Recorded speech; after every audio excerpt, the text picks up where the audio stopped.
আষাঢ়ের গভীর রাত, মেঘে ঢাকা আকাশ থেকে তখনও ঝিরিঝিরি বৃষ্টি ঝরছে। দূরের শিয়ালপুকুর গ্রামের মেঠো পথ ধরে হেঁটে ফিরছে ফটিক। তার কাঁধে একটা খালি জাল আর হাতে একটা ভাঙা লণ্ঠন। ফটিক পেশায় জেলে, গ্রামের সবচেয়ে সাহসী এবং অভিজ্ঞ জেলেদের মধ্যে সে একজন। কিন্তু আজকের দিনটা তার জন্যে অন্যরকম ছিল। সকাল থেকে জাল ফেলেও তেমন মাছ মেলেনি। উপরন্তু নদীর চরে সে এক অদ্ভুত জিনিস দেখেছে, একটা মস্ত বড় মাছের কাঁটা, যা কোনো সাধারণ মাছের কাঁটা হতে পারে না। কাঁটাটা প্রায় মানুষের কোমরের সমান উঁচু ছিল, আর সেটার পাশেই ছিল শ্যাওলা পড়া একটা মাটির কলস। ফটিক যখন কৌতূহলবশত কলসটা তুলে দেখতে গিয়েছিল, কেমন যেন এক শীতল অনুভূতি তাকে গ্রাস করেছিল। গ্রামের বুড়োরা বলতো, এমন জিনিস দেখলে নাকি অলক্ষণে কিছু ঘটে।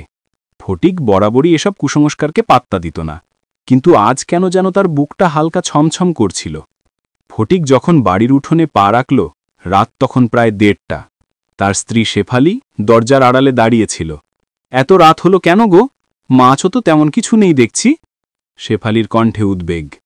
ফটিক লণ্ঠনটা দাওয়ায় রেখে ভেজা শরীরটা মুছতে মুছতে বলল, আহ, কি আর বলবো, আজ নদীর মেজাজটাই ভালো ছিল না।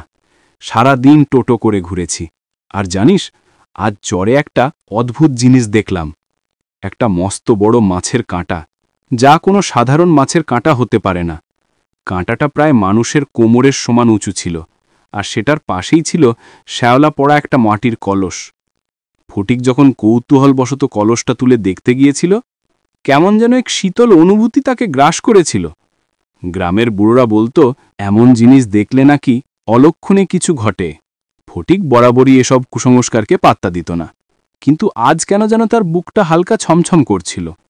বিছানায় শুয়েও তার চোখ দুটো বন্ধ হচ্ছিল না, কেমন যেন একটা অস্বস্তি তার মনে লেগেই ছিল। বাইরে তখনও হালকা বৃষ্টি পড়ছে, সাথে ঝিঁঝি পোকার একঘেয়ে ডাক। রাত গভীর হতে লাগল। ফটিক যখন প্রায় তন্দ্রায় আচ্ছন্ন, ঠিক তখন তার কানে এলো একটা চাপা ফিসফিসানি।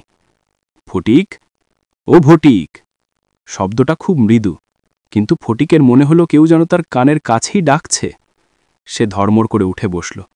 শেফালি গভীর ঘুমে আচ্ছন্ন। ফটিক কান পেতে শুনল, আবার সেই ডাক, আরও পরিষ্কার এবং মায়াবী সুরে। ফটিক, নদীর ঘাটে আয়, অনেক মাছ পাবি। শব্দটা নদীর দিক থেকে আসছে। ফটিকের গা কাটা দিয়ে উঠল। সে জানে, এই গ্রামের মানুষজন এই সময় নদীর ঘাটে যায় না। এটা মেছো পেতনির ডাক। গ্রামের বুড়োরা বলতো, মেছো পেতনি নাকি রাতের বেলায় জেলেদের নাম ধরে ডাকে।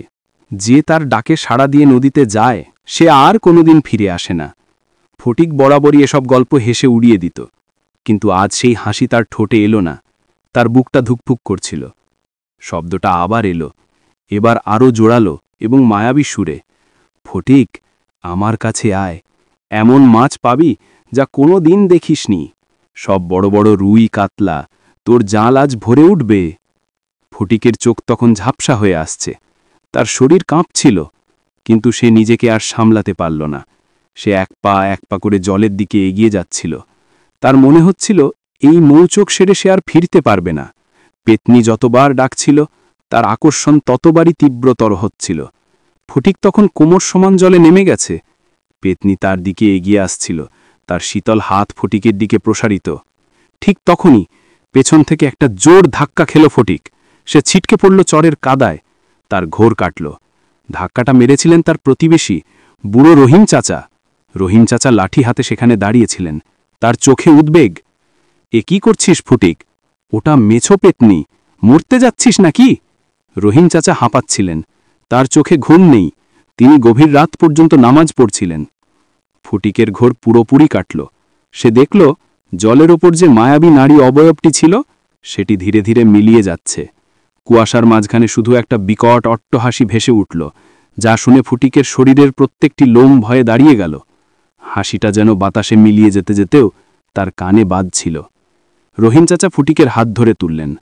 আমি জানি ফটিক, তুই এসব বিশ্বাস করিস না, কিন্তু কিছু জিনিস আছে যা বিশ্বাস না করেও মানুষ তার অস্তিত্ব অনুভব করে। মেচো পেতনির ডাক হয়তো সে রাতে ফটিকের জীবন কেড়ে নিতে পারেনি, কিন্তু সেই রাতের ভয়ঙ্কর স্মৃতি ফটিকের মনে এক স্থায়ী ছাপ ফেলে রেখেছিল। গ্রামের অন্যান্য জেলেরাও এখন রাতে সাবধানে থাকে, বিশেষ করে অমাবস্যার রাতে, যখন মেছোপেতনির ডাক আরও জোরালো হয়। ফটিকের গল্প সবার মুখে মুখে ফেরে, এক নতুন উপকথা হয়ে, যা সাবধান করে দেয় নদীর গভীরের অদেখা বিপদের সম্পর্কে।